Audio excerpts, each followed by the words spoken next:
ભુજની પાવનધરા પર વિરલ ધર્મ સંઘ જેમાં મર્યાદાની રક્ષા અને વૃદ્ધિ અર્થે ત્રિદિવસીય કાર્યક્રમનું આયોજન કરાયું છે।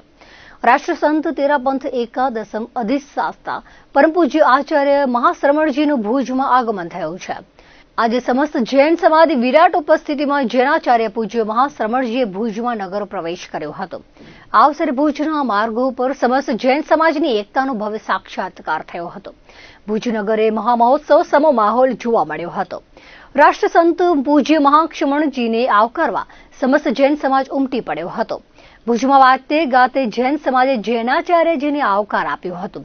માધાપરથી ભુજ તરફ આવતા માર્ગ પર વિશાળ રેલી સ્વરૂપે જૈનાચાર્યએ ભુજમાં પ્રવેશ કર્યો હતો। શિસ્તબદ્ધતા સાથે સમગ્ર માર્ગ પર જૈન શાસનનો જયઘોષ ગાજી ઉઠ્યો હતો। ભુજના આરટીઓ સર્કલ પાસે યાત્રાઓ દરમિયાન એક એમ્બ્યુલન્સ માર્ગ પર આવતા સમગ્ર સાધુબીજી સમુદાય અને જૈન સમાજના લોકોએ માર્ગ પર એક તરફ ખસી જઈ એમ્બ્યુલન્સને પસાર થવા રસ્તો કરી આપ્યો હતો। ભુજના જનરલ હોસ્પિટલ રોડ પર ઠેર ઠેર જૈનાચાર્યના દર્શનાર્થે જૈન ઉપરાંત ઇતર સમાજના લોકો બહોળી સંખ્યામાં એકઠા થયા હતા।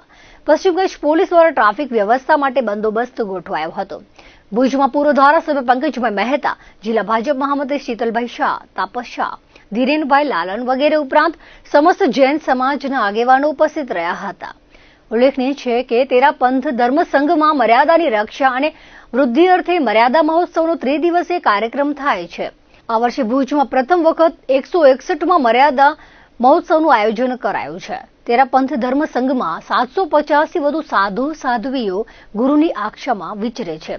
સંઘના ગુરુ આચાર્ય મહાશ્રમણજીએ 60,000 કિલોમીટરથી વધુનો વિહાર કરેલ છે। વિશ્વના 3 દેશો અને ભારતના 23 રાજ્યોનો પદ સ્પર્શ કર્યો છે। તેમણે 1 કરોડથી વધુ લોકોને નશા મુક્તિનો સંકલ્પ લેવડાવ્યો છે।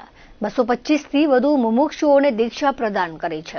ભુજનગરમાં પ્રથમ વખત પધારેલા જૈનાચાર્ય અને રાષ્ટ્ર સંતને આવકારવા સમસ્ત જૈન સમાજ ભાવવિભોર થયો હતો।